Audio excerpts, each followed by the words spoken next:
அனைவருக்கும் வணக்கம். Welcome to our channel. So இன்றைக்கி நம்ம சேனலில் என்ன வீடியோ பார்க்க போகிறோம், நாங்கள் நல்லா வந்துட்டு ஒரு கொங்கு நாட்டு ஸ்டைலில் கல்யாண வீட்டு ஸ்பெஷல் வத்த குழம்புங்க. ஸோ இந்த வத்த குழம்பை நம்ம எப்படி செய்யலாம் அப்படிங்கிறத பார்க்கலாம் வாங்க.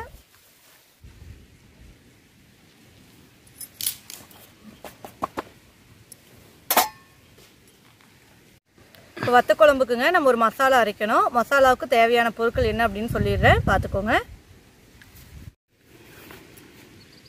கடலைப்பருப்பு 2 ஸ்பூன், உளுந்து பருப்பு 2 ஸ்பூன், சீரகம் வந்துட்டு 1.5 ஸ்பூன், மிளகு 1/2 ஸ்பூன், கொத்தமல்லி வந்துட்டு ஒரு 6 டீஸ்பூன், வரமிளகா வந்துட்டு ஒரு 12 வரமிளகாய்ங்க, கருவேப்பில் கொஞ்சம், மஞ்சத்தூள், தக்காளி 3 தக்காளி, பெரிய வெங்காயம் 3 எடுத்துருக்கோங்க.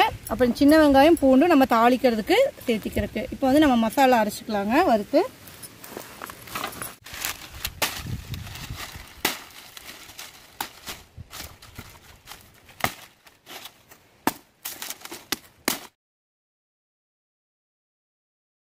அடுப்பு பற்ற வச்சாச்சுங்க. இப்போ சட்டி வச்சு சட்டி நல்லா காஞ்சிருச்சு. இப்போ இதில் வந்துட்டு 1 ஸ்பூன் அளவுக்கு எண்ணெய் ஊற்றிக்கிறேங்க. கடலைப்பருப்பு, உளுந்து பருப்பு,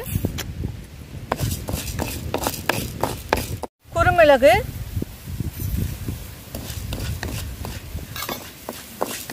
சீரகம்,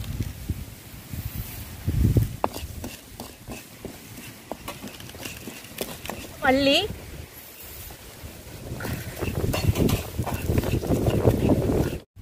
வரமிளகாய்,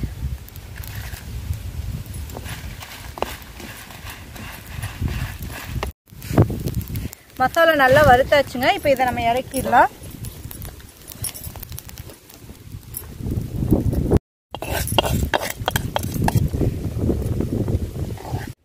வெங்காயம்,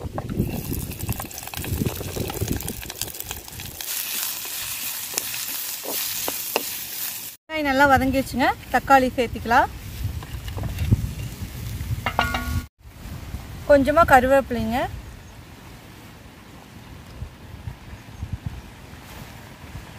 கொஞ்சமா மஞ்சத்தூள் சேர்த்திக்கலாம்.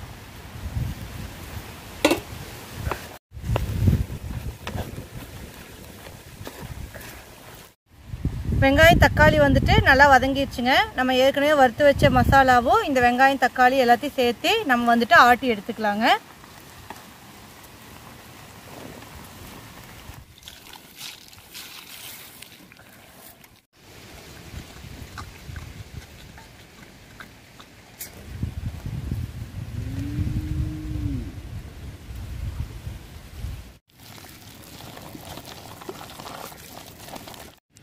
நம்ம வதக்கி வச்சிருக்கிற வெங்காயம் தக்காளி,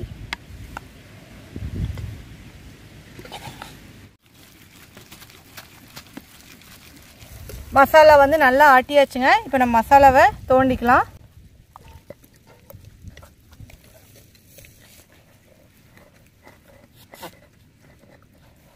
ஒரு சட்டி வச்சுக்கிறேன், மண்சட்டி வச்சுக்கிறேங்க.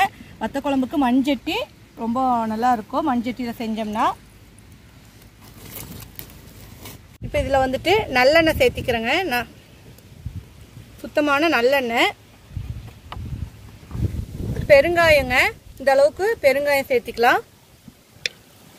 பெருங்காயம் வந்து நல்லா பொரிஞ்சிருச்சுங்க. கடுகு சேர்த்திக்கலாம். கடுகு வெடிச்சிருச்சுங்க. 2 காஞ்ச மிளகாய் சேர்த்திக்கலாம். கொஞ்சமாக கருவேப்பிலை, பூண்டு சேர்த்துக்கலாங்க. சின்ன வெங்காயம் சேர்த்துக்கலாங்க.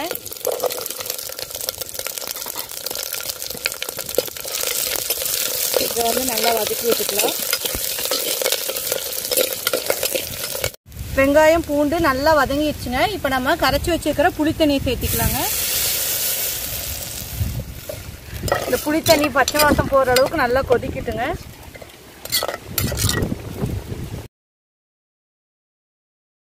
புளித்தண்ணி நல்லா கொதிச்சிருச்சுங்க. இப்போ நம்ம அரைச்சி வச்சிருக்கிற மசாலாவை வந்துட்டு இதில் சேர்த்திக்கலாங்க.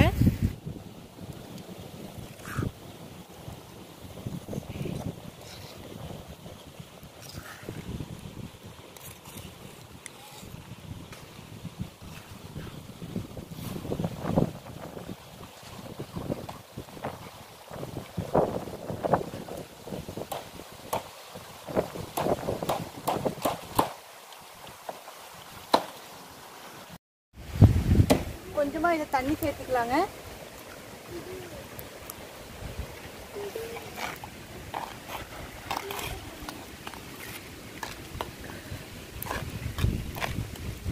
வத்த குழம்புக்கு வந்து ஒரு இனிப்பு டேஸ்ட்டுக்காக பார்த்தீங்க அப்படின்னா வெல்லம் பாருங்க. நான் இந்த அளவுக்கு வந்துட்டு இதில் வெல்லம் சேர்த்த போகிறேன்.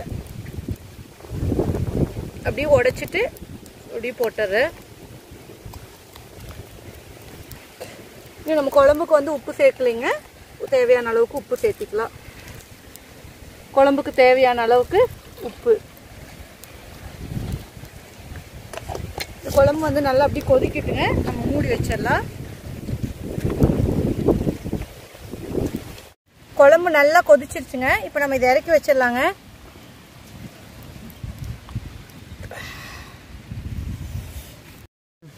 பாருங்க, இன்னைக்கு நான் வந்து வத்த குழம்பு வந்து சுண்டைக்காய் வத்த குழம்பு சேர்த்துறேன். பாருங்க, இது பச்சை சுண்டைக்காயை நல்லா மோரில் போட்டு வெயிலில் காய வச்சது.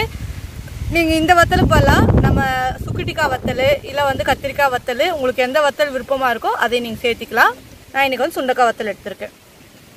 வந்துட்டுங்க சுண்டை வத்தலை வறுத்து நம்ம குழம்புல சேர்த்தணும் அப்படின்னா நம்மளோட வத்த குழம்பு வந்துட்டு ரெடி ஆயிடுச்சுங்க. இப்போது இந்த சட்டி காஞ்சிடுச்சுங்க. இப்போ இதில் கொஞ்சம் நல்லெண்ணெய் சேர்த்திக்கலாம்.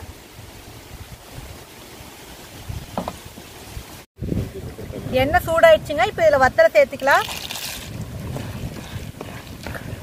இந்த வத்தலை வந்துட்டு நல்லா இந்த எண்ணெயிலே வறுத்துக்கலாங்க.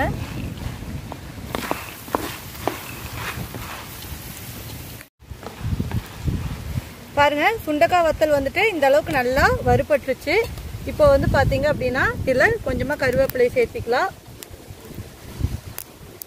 கருவேப்பிலை சேர்த்து நல்லா வதக்கிக்கலாங்க. இப்போ கடைசியாக வந்து பார்த்தீங்க அப்படின்னா ஒரு 1/4 டீஸ்பூனுக்கு வெந்தயம் சேர்த்திக்கலாங்க. இந்த வெந்தயத்தை இந்த எண்ணெயிலேயே நல்லா பொரிய விட்டுடலாம். இப்போ இந்த கருவேப்பிலை இது எல்லாமே இப்போ பாருங்கள் நல்லா பொரிஞ்சிருச்சு. இனி இறக்கிடலாம். ஏன்னா சட்டியோட சூடே இருக்கும். அதுலேயே இந்த கருவேப்பிலை வெந்தயமும் நல்லா பொரிஞ்சிடும். வெந்தயத்தை முதலே சேர்த்துனா கசப்படிச்சிடும்.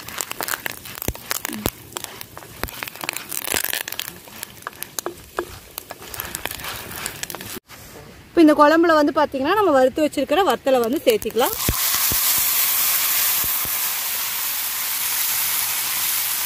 சுண்டைக்காய் வத்த குழம்பு சூப்பராக வந்து ரெடி ஆயிடுச்சுங்க.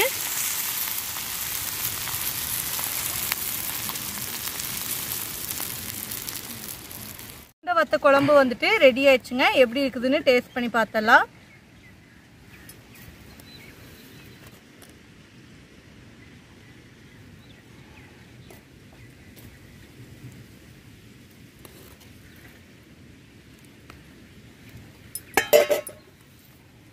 சாப்பிட்டு பார்த்துடலாங்க. இல்லைங்க எப்படி இருக்குன்னு சாப்பிட்டு பாருங்க.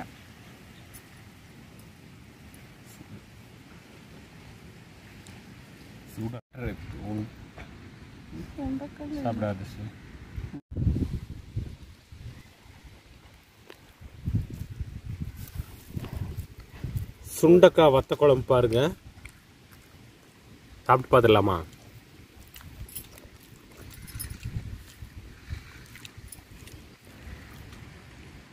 நல்லா இருக்குங்க. வத்த குழம்பு நல்லா காரமாக புளிப்பாக நல்லா டேஸ்டியாக இருக்குது. ஸோ இன்றைக்கி வந்து பார்த்தீங்க அப்படின்னா நல்லா வந்துட்டு கல்யாண வீட்டு இல்லை சாப்பிட்ற மாதிரியான ஒரு சுண்டைக்காய் வத்த குழம்பு வந்துட்டு நம்ம சேனலில் செஞ்சுருக்கோங்க. ஸோ நீங்களும் வந்துட்டு இது எப்படி இருக்குதுன்னு செஞ்சு பார்த்துட்டு கீழே கமெண்ட் பாக்ஸில் வந்துட்டு உங்கள் கமெண்ட் சொல்லுங்கள். ஸோ இது வந்து ரொம்பவுமே சுண்டைக்காய் வத்தல் வந்து உடம்புக்கு ரொம்ப நல்லதுங்க. வயிற்றில் இருக்கக்கூடிய பூச்சி எல்லாமே வந்துட்டு இது வந்து க்யூர் பண்ணிடும். வாரத்தில் ஒரு தடவை கூட நம்ம இந்த வத்தலை வந்துட்டு வச்சு சாப்பிட்லாம். இந்த குழம்புல வந்து நம்ம தேங்காயெல்லாம் சேர்த்துல. அதனால் நீங்கள் 2-3 நாள் வந்து இந்த மண்சட்டியில் அப்படியே வச்சுருந்து அதுக்கப்புறம் 2 நாள் கழித்து சாப்பிட்டீங்கன்னா ரொம்பவுமே நல்லா டேஸ்ட்டாக இருக்குங்க. ஸோ நீங்கள் கண்டிப்பாக செஞ்சு பாருங்கள். ஸோ இந்த வீடியோ பிடிச்சிருந்துச்சி அப்படின்னா லைக் பண்ணிவிட்டு உங்கள் ஃப்ரெண்ட்ஸுக்கெல்லாம் வந்துட்டு ஷேர் பண்ணுங்கள். ஸோ நிறைய பேர் நம்ம சேனலை வந்து இன்னும் சப்ஸ்கிரைப் பண்ணாமே நீங்கள் பார்த்துட்டே இருக்கிறீங்க. ஸோ கண்டிப்பாக நீங்கள் சப்ஸ்கிரைப் பண்ணிக்கோங்க. நீங்கள் வீடியோ பார்க்கும்போது கீழே வந்து சப்ஸ்கிரைப் அப்படின்னு சொல்லிட்டு எழுதியிருக்கோம். அதை கிளிக் பண்ணிவிட்டு பக்கத்தில் இருக்கிற பெல் பட்டனையும் கிளிக் பண்ணிக்கோங்க. ஸோ இதே மாதிரி வேற ஒரு நல்ல வீடியோவோட உங்களை சந்திக்கிறேன். அது வரைக்கும் நன்றி, வணக்கம். பாய்.